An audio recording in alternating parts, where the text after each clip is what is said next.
আজকে আমার মেয়ের জন্মদিন, এসছে তাও অনেক লোক আসেনি।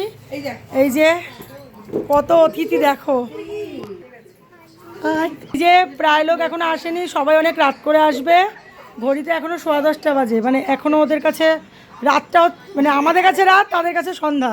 তা যাই হোক, এই যে অকেশনে আজকে কী কী রান্না করেছি চলো তোমাদেরকে দেখাই। বসো না গিয়ে, আর আমার ক্যান্ডি বুড়োটা আজকে বাইরে গো।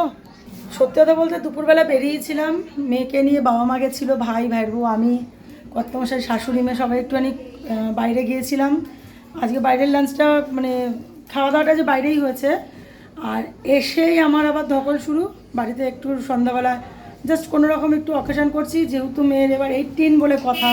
মেয়ে বলছে মাম্মাম কিছু তো করো। তা আজকে সত্যি একদম হালকা ফুলকা কিছু করেছি, আর তার জন্য আমার ভাই অনেকটা আমাকে হেল্প করেছে। হেল্প বলতে অনেক কিছুই করে দিয়েছে। কী কী আমি করেছি চলো দেখাই। যে এটা এখনও দমে বসানো আছে, দেখো একদম আঁচ কমিয়ে দমে বসানো, খুলছি।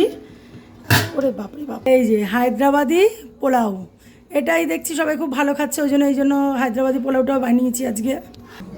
সঙ্গে হচ্ছে এখানে পায়েসটা তো আমাদের বাঙালির একদম মাস্ট বি, করতেই হবে, তাই পায়েস করেছি।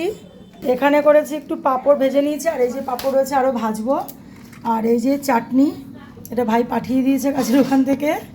আর এটা হচ্ছে চিকেন কষা করেছি, এই হচ্ছে চিকেন কষা, হায়দ্রাবাদি পোলাও। আজ হচ্ছে এই আইটেম সব রান্নাবান্না। বন্ধুরা সবাই একটু আমার মেয়েকে আশীর্বাদ করো, ও যেন জীবনে একটু ভালো মানুষ হতে পারে। আর ভিডিওটা ভালো লাগলে একটু লাইক কমেন্ট শেয়ার করে দিও।